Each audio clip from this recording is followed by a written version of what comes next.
सवाल है, प्रस्तावित डिस्क्लोजर के खिलाफ रिप्रेजेंटेशन देने के लिए थर्ड पार्टी के लिए टाइम लिमिट क्या है? तो इसका सही जवाब है 10 दिन। कैसे इसको समझते हैं कि थर्ड पार्टी को प्रस्तावित सूचना के प्रकटीकरण के विरुद्ध अभ्यावेदन रिप्रेजेंटेशन देने के लिए कितने दिन का समय दिया जाता है? तो सही जवाब तो है 10 दिन का। इसको समझते हैं कि ये थर्ड पार्टी होती क्या है। आरटीआई एक्ट के अनुसार थर्ड पार्टी वो व्यक्ति, इंस्टीट्यूट या कंपनी होती है जो आरटीआई आवेदन करता नहीं है, लेकिन जिसकी सूचना मांगी गई है किसी के द्वारा, और वो वह सूचना है जो वो कंपनी या व्यक्ति या संस्था उसको बहुत ही ज़्यादा कॉन्फिडेंशियल मानता है और वो नहीं चाहता है वो किसी को दे। जैसे उदाहरण, किसी कंपनी के टेंडर डॉक्यूमेंट, किसी कर्मचारी की गोपनीय रिपोर्ट या किसी निजी संस्था के द्वारा बनाई गई कोई जानकारी। अब पूरी प्रक्रिया क्या है? सबसे पहले तो क्या होता है कि आरटीआई का आवेदन प्राप्त होना।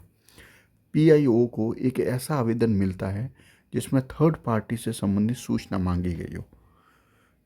तो पीआईओ क्या करता है कि जैसे ही उसको कोई इन्फॉर्मेशन प्राप्त होती है पब्लिक इंफॉर्मेशन ऑफिसर को, तो वो क्या करता है 5 दिन के अंदर थर्ड पार्टी को लिखित में नोटिस देता है।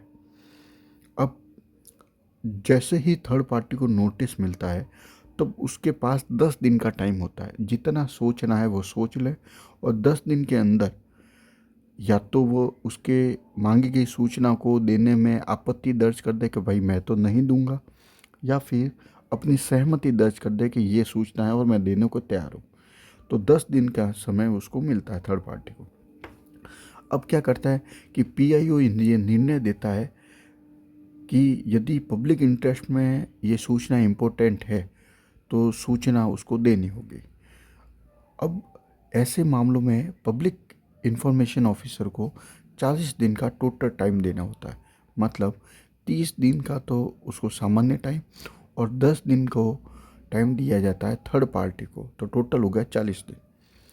अब अगर मान लो कि जो भी इंफॉर्मेशन उसको देनी थी किसी इंस्टीट्यूट को, वो धारा 8 के तहत उसने वो इंफॉर्मेशन नहीं दी जो उसको देनी थी, उसके अलावा सब दे दी, मान लीजिए, तो हम उन इंफॉर्मेशन से सेटिस्फाई नहीं हुए, तो हम क्या कर सकते हैं?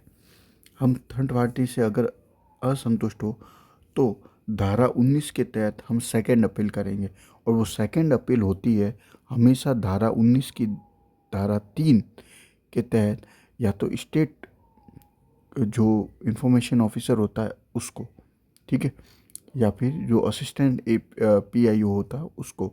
तो असिस्टेंट जो एपीआईओ होता है वो फिर आगे जो स्टेट इंफॉर्मेशन कमीशन है उसको दे देता है, वो मीडिएटर का काम करता है असिस्टेंट। तो थर्ड पार्टी को नोटिस 5 दिन के अंदर जाना चाहिए। थर्ड पार्टी को टाइम मिलता है सोचने के लिए 10 दिन का। टोटल जो पब्लिक इंफॉर्मेशन ऑफिसर होता है उसको 40 दिन का समय मिलता है। अब थोड़ा क्वेश्चन करते हैं कि थर्ड पार्टी को नोटिस देने का टाइम कितना है? 5 दिन का।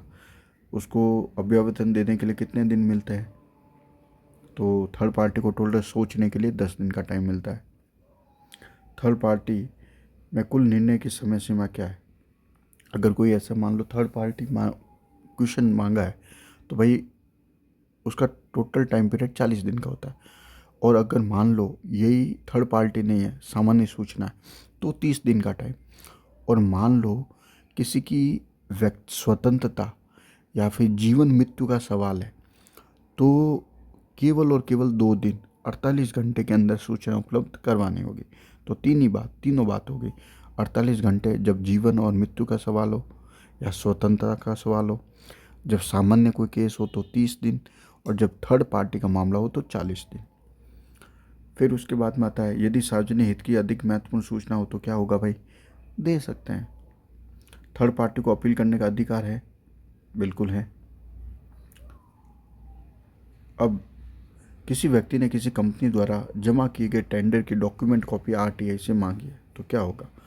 पहले वो आवेदन करेगा, 5 दिन का नोटिस होगा, 10 दिन में उसको सहमति देनी होगी। पीआईयू क्या करेगा? सार्वजनिक हित बनाम गोपनीयता को देखकर डिसीजन लेगा और 40 दिन के भीतर अपनी रिपोर्ट देगा। और अगर उससे कोई असंतुष्ट है तो धारा 19 की 3 के तहत सेकंड अपील वो कर सकता है। तो ये हम देख चुके हैं। तो इस हिसाब से ये वाला क्वेश्चन कंप्लीट हो चुका है जो हमने आपके साथ डिस्कस किया है। वो है कि थर्ड पार्टी के विरुद्ध रिप्रेजेंटेशन देने के लिए कितने दिन का समय दिया जाता है, तो 10 दिन का समय दिया जाता है।